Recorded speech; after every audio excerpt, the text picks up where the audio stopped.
Hi, everyone. Welcome back to Beyond Success. Today I'm joined by Bobbi Berys. Bobbi is a seeker, a creator, connector at heart, and she's guided by a deep love for meaningful experiences and human transformation. Through her own powerful healing journeys, she has gathered wisdom across mind, body, spirit, and community, and now shares that knowledge to help others reconnect with themselves and what's possible. Professionally, she is a seasoned experiential event producer and creative event marketing strategist, designing immersive events and communities that spark connection, healing, and impact around the world.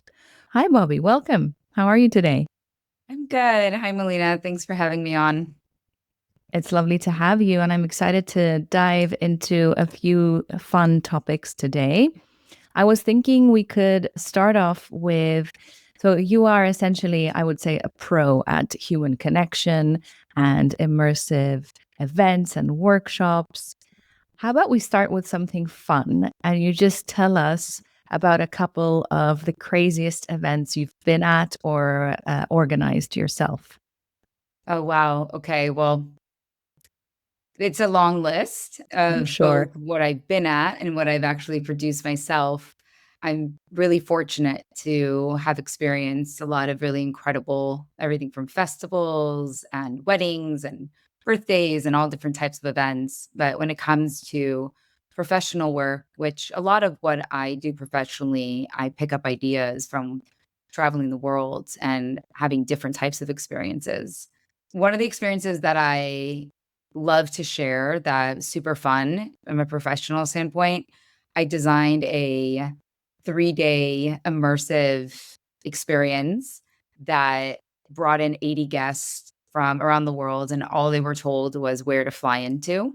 And for the next 3 days, every single moment of their day was pre-planned and moments of surprise and delight where I had oracles as actors that delivered messages, and they were receiving personalized texts to be in different places and different times. And we curated who they were meeting with for because we knew who they were and who they should connect with. So moments of connection that were pre-designed and pre-selected, and then just let the magic unfold. We even, had multiple yachts pick them up and take them to magical places. It was really fun. We had Burning Man art cars pick them up. We had sunset moments. And every single moment there was a narrative that followed the entire event with a grand reveal at the end. It sounds amazing. Was this a corporate event? It was. Wow, I want to work for that company. Well, I would say it wasn't specifically a company, but let's say it was a community, a group Well, I want to be part of that that meets once a community. year. Yeah, and there's these groups that meet once a year, and they have a retreat. They Hmm. meet at a Hilton.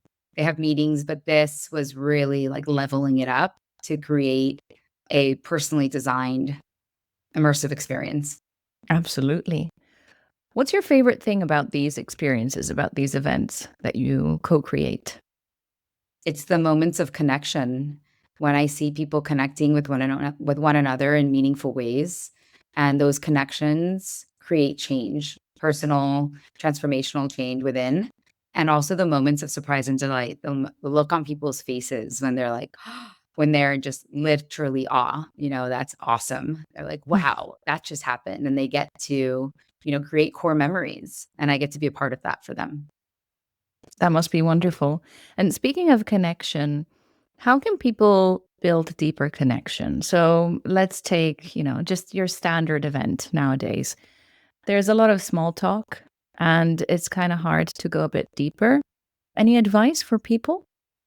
Oh, absolutely. This is actually something that's near and dear to me. I notice it all the time. I've been living in Miami the last few years, and I moved here from San Francisco, and the Bay Area lends itself to, you know, the culture there. People like to really drop in, go deep quickly. And in other parts of the world, it's really hard. People are more maybe surface level, and at networking events or parties, the first thing you hear is, "What do you do?" or "Where are you from?" Mm. And I understand that it's the easiest way to get into conversation with someone, but it's a direction that goes far away from learning who the person is that you're talking to. So to get into deeper level conversation, it's really reframing that initial question after what's your name. There's so many things you can say to someone or ask them because at the core of human connection is curiosity. So asking them a question that will allow them to share with you a little bit more about who they are. So opening up that window even a little bit. You don't have to go so deep because it can be very awkward for some people that don't have depth. So you don't jump right into like, tell me your biggest, wildest dreams, but you can start with, what's lighting you up these days? What's exciting you? What's a passion project you're working on? Or what is your life all about? And even that question, what is your life all about? As it's a reframe to what do you do? Because what do you do is just more about what do you do for work and how do you make money, which that really doesn't tells us a little bit about someone, but it really doesn't allow us to know who that person is. So, and that also allows for an access point. If you ask someone, what is your life all about? And they tell you about being a lawyer, then they just want to talk about being a lawyer. But if they tell you about their moment is full of, you know, love and connection and they get deeper, then you're like, oh, this person really wants to have a deeper level conversation, let's go there. So Mm. those are just some I love those examples. two questions. What's lighting you up these days, and what's your life all about? Bobbi, what's your life all about? Great question. Well, you gave a really amazing intro. All of those, I was like, oh, that's so fun. I love the introduction. So a lot of what my life is about, you shared. So not to be too redundant there, but really my life is meant to, I feel like my life is about experiences. I love not just having experiences, designing experiences. It's moments of synchronicity. My life is magical, to be honest, and I'm so grateful for it. So my life is about truly deeply like grounded in gratitude for all of the moments that I get to have, the highs and the lows. They're not all rainbows and butterflies. Like there's been some really, really hard moments, and I still feel grateful for those as well. Like, I know a difficult moment for you was the accident you had. It's a year and a month ago now, I think. Do Yeah. you want to tell us a little bit about that experience? Yeah, absolutely. You'll hear me say this word a lot, reframe. I'm really all about reframing. I think there's so much power in words. And through this journey, I realized that I didn't want to use the word accident anymore because I don't believe that there are accidents. I think everything does happen for a reason. And I refer to that day in Southern Utah as the event. And because it was an event, just like we have many different types of events in our lives. They're not always weddings and conferences, but like this was an event. And I was with my family on a family ski trip in Southern Utah, and we were on snowmobiles having a excursion day, and unfortunately, it didn't end well. I hit a tree and was airlifted. I don't remember much from that day, but I went through one of the hardest periods of my life from that moment on for many months following, and I went through physical, emotional, mental, and spiritual transformation because of that.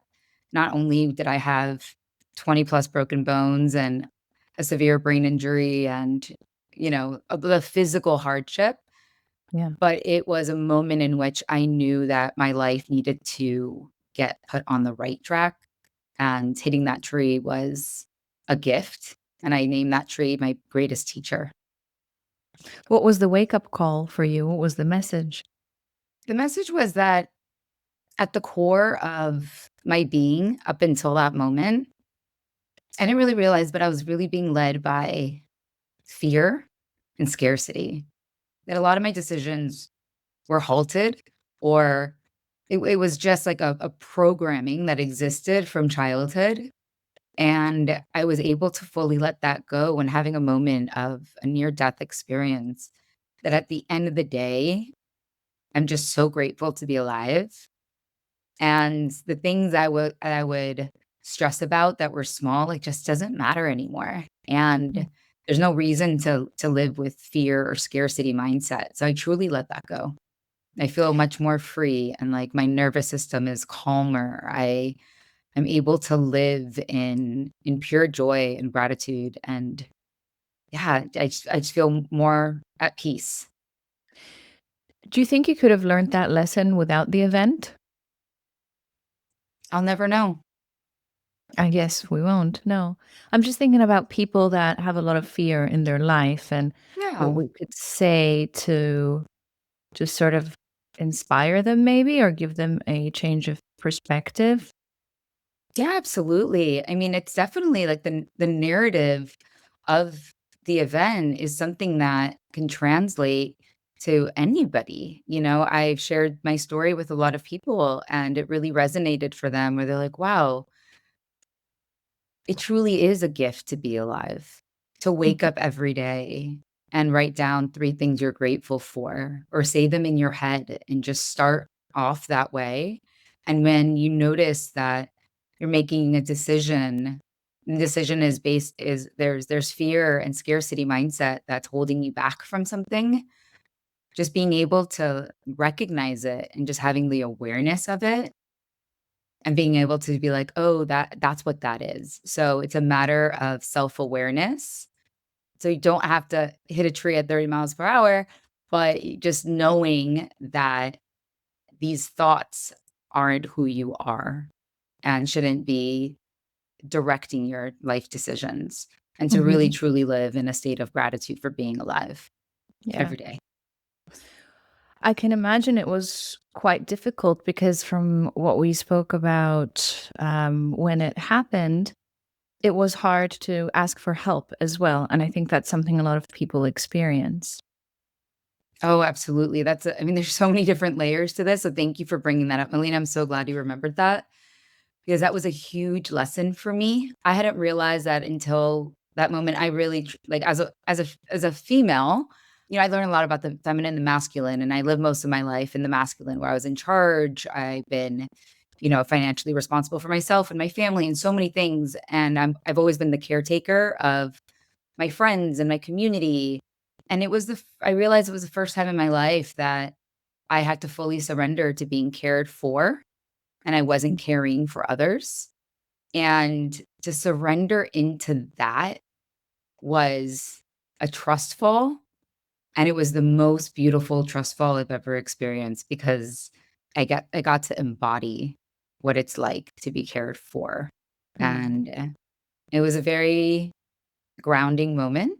So I would, say to anybody, if you notice that you're the caretaker in in your community or in your family, like to take a moment and to try to request help or like ask for help when you need it. Because I never really did before. And then all of a sudden I had to ask for help to get out of bed. Maybe it's asking for help with a task or, being able to just speak up and let go of, I had a lot of control over everything. So I really had to let go of controlling all the things in my life. Yeah. Yeah. Yeah. A big lesson in letting go, I would imagine. Massive. um, and, you're also speaking to the power of a friendship and, having the community as well. And shifting the topic a little bit to community, which is also a big part of your life. Can you remember any moments where the power of community was really evident to you and what that moment was about? Absolutely. Shortly after, and to go back to the event, that was the most prominent moment of community that I've ever experienced in my life, where I woke up one day and realized that friends around the world and friends of friends showed up to support me in such beautiful ways, and the messages I was receiving and the support. There was a GoFundMe was created to help me through the medical bills and everything that I was gonna be faced with once I really woke up Mhm. from the event, Yeah. and I was really taken back, and at first I was like, "Wow, what's happening?" And then I realized that the power of community, like, community is medicine, and not just allowing it to be the medicine that helped me heal, but the transformation that happens faster when people, feel that they're in community. I felt safer, I felt seen, I felt, witnessed and supported. And, I'm very fortunate to have had to have friends around the world that showed up for me, and I also know that that's not available to everybody. I know we're living in a loneliness epidemic, though we're the most digitally connected than ever. So, I encourage people to go out and connect, have human connection whenever and however possible. Mm. Yeah, and I think your questions the examples you gave earlier are very useful because, we can say go out and connect, but a lot of people have a really hard time doing that. They have a hard time even going out on their own, let alone striking up a conversation with someone they don't know, let alone asking deeper and vulnerable conversations. But I think it's a great practice. And I think once they have some templates they can use, it could be good. And I think at the end of the day, we just have to be a little bit in the stretch zone, in the outside the comfort zone to grow, just like the Yeah. event. It sort of pushes you to your limits. And if you want that power of community, you have to put yourself out there and test different circles and be willing to be vulnerable. And there's no other way to connect. Yeah, I love that you say that because one of the things that I say a lot to friends, is to lean into your edge. Like, if everything is the same all the time, then you're not really growing. So even if it feels scary, like lean into it, even if it's subtle ways. And some other tools that I can, share with people. And something that I did was I looked up authentic relating workshops and I signed up for workshops. They're virtual. You can do it from anywhere in the world. There's so many different organizations that exist. I was a volunteer facilitator for a group called the Belong Circles, and people signed up and they showed up and it was facilitated. So if it's hard to show up and like strike conversations and sign up for courses or places or events in virtual or in person, that have a facilitator that's going to guide the journey to Mm. till you get to a place where you can really go out and do it on your own. Yeah, absolutely. Workshops, if you're in a remote area, then look at virtual, maybe improv classes, maybe communication, authentic relating, anything. I think it just needs a little bit of legwork in the beginning. And like you said, lean into your edges. Oh, I Um, did improv workshops, highly yeah. recommend them. A lot Mhm. of people think they're like scary. They're like, "Ooh, I would never do that." Honestly, it's super fun and there's so many things to learn from improv, like the yes and the way to like it's a lot about human connection and trust. Explain So for to people who don't know what the yes and is. the yes and is a concept that instead of saying no, right? Because no creates an end, it's a period. The yes and allows the conversation or an improv, the scene to continue to flow. So the scene is also the scene of your life. If you continue with the yes and structure or frame in a conversation, then it will continue to keep going. So if you ask me a question and you're like, "Are you going to the supermarket today?" Instead of me just being like, "Yes." Well, we go nowhere. We're like, "Yes, and then I'm gonna do this, this, and that. How about you?" Right? So the yes, and continues it adds continuity, and then you can step into your imagination and curiosity. Two very important aspects that we tend to lose as we grow older. Also, playfulness, too. And I know that's something you embody a lot, the playfulness. Anytime we've interacted, okay, given we've usually been in festivals and fun places, but you always bring a sense of playfulness. And I love that about you. You make everything a game, as it should be. I think life should be a game, and we take Yeah. things a bit too seriously. You're always a beautiful reminder of that. Were you always that playful? Honestly, this is shocking to a lot of people, but I was actually really shy growing up. That is My memories of shocking. being a child, I observed a lot before speaking. Mm. Um, I was sensitive to energy and people's emotions, and I was an observer. Then over time, I think that I realized that playfulness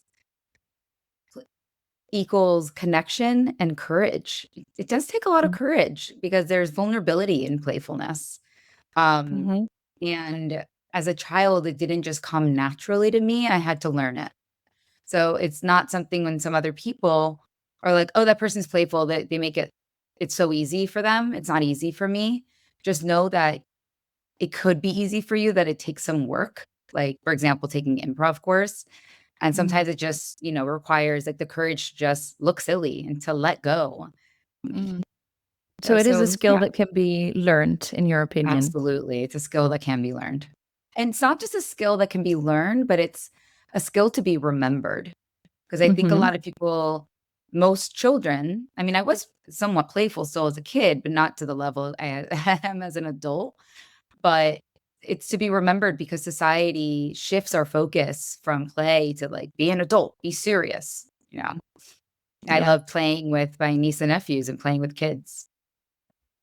Yes. Tell us about playing with your niece on the trampoline. Tell us that story. That is a fun one. It's such a sweet memory. So at the time, my niece was probably, I don't know, I would guess 4 or 5 years old. They had a trampoline in the backyard and, she had a tree house and, I would always be playing with her and running around. And one afternoon, we were jumping and laughing and being silly. And she just stopped in the middle of play and looked at me confused and said, "Wait, are you an adult or are you a kid?" And I just laughed and sorry. And I was just taken back by her question because I thought it was so sweet. And I looked at her and I was like, "I'm both." She Hmm. still looked confused. And she's like, "But you're an adult like my mom, but you play with me like a kid." And I'm like, "Absolutely. I'm both. You can be an adult and still play. Hmm. You don't have to be so serious." I think a lot of it too is because, I'm not walking around with a kid and a baby, and kids kind of see adults as parents. So I also allowed her a moment to realize that, like, not all women have to be mothers to be adults either. So yeah, it was a really sweet moment. Very sweet. I think a lovely compliment. I think that's kind of what we try to unlearn is the seriousness that we take upon us as we go into adulthood. And you touched upon an interesting topic as well, that women don't have to have a child to feel like adults. And I remember you also telling me about perhaps a project that you want to do for women that don't have children. Is that a thing still? Is that something you want to share? Yeah, it was something that came to me during a 10-day Vipassana set that I did. Talk about Hmm. leaning into edges. If anybody Yeah. wants to really lean into an edge, go through Vipassana. Do you want to Um, explain what but Vipassana is for those of the listeners that don't Vipassana know? is a 10-day silent meditation retreat. There's a lot I can say about that, but it's really beautiful. I highly recommend looking it up. It's around the world.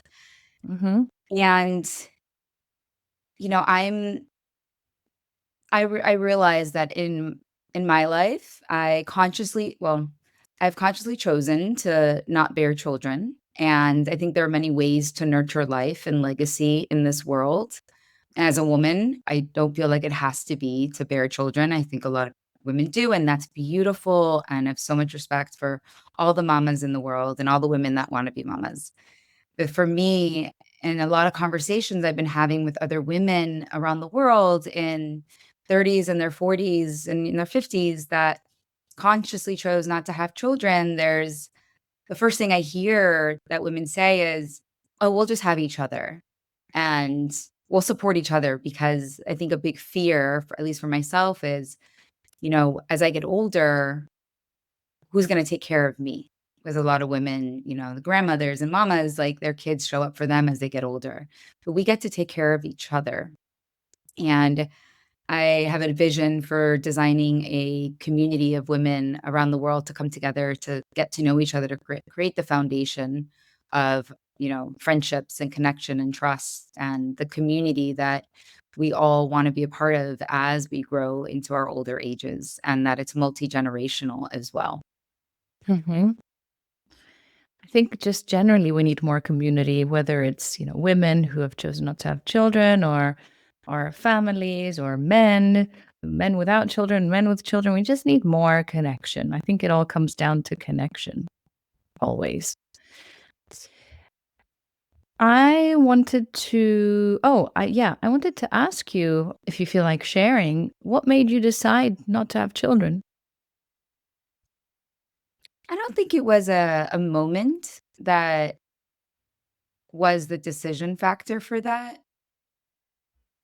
It's just part of the core of who I am. Like, I just don't I have l most of the friends in my life, they just know. They're like, "My purpose in life is to be a mom."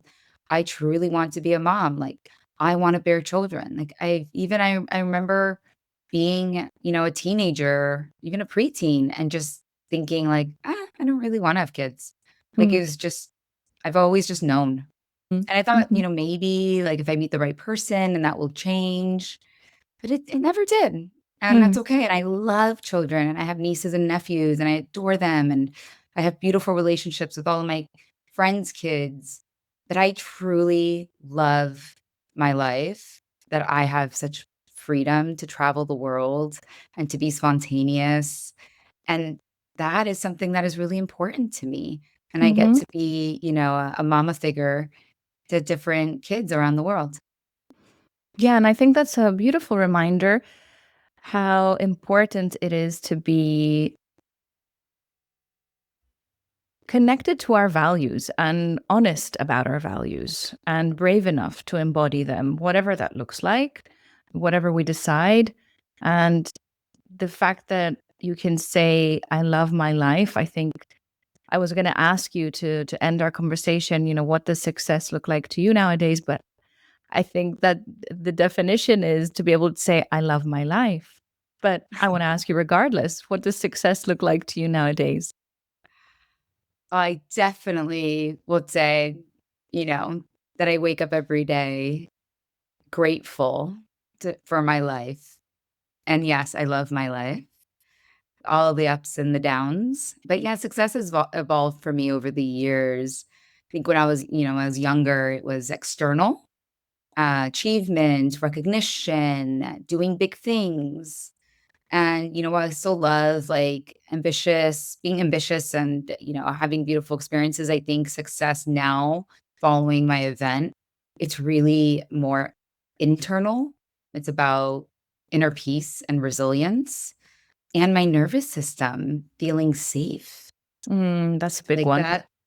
like, to be able to also move through life with a calm, safe nervous system and not frazzled and, like, going back to, I was living my life in fear and scarcity mindset, but the mindset that, you know, it's such a gift. This life is such a gift, and the true knowing that everything is happening for you and not to you, or in I statements, it's everything's happening for me and not to me, Mm, is truly, like, that feels like success. I couldn't agree more.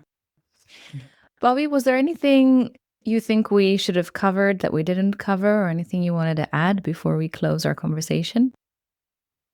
I would add, just from, like, the experiential standpoint and human connection, I would love to just, like, share with people that, people remember how you made them feel, Mm-hmm. not just the things that you do in the world. It's about human being and not human Mm-hmm. doing. So, and, going back to, like, and just step into your playfulness. Like, Mm, play is, it's, how do I say this? I think it's the fastest way to presence in a way, like,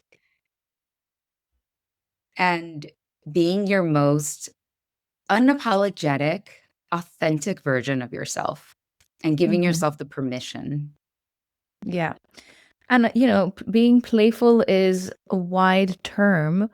Maybe we can give a few examples of what that could look like, because maybe people don't even know where to begin.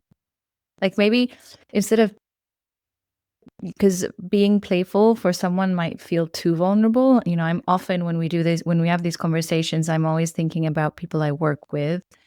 And I think that perhaps we could bring the game into the conversation. So, how can you make some things into a game if being playful still feels a little bit too out of reach? So, even just going to the supermarket and saying, okay, we have 10 minutes to get these items. Let's see who can do it.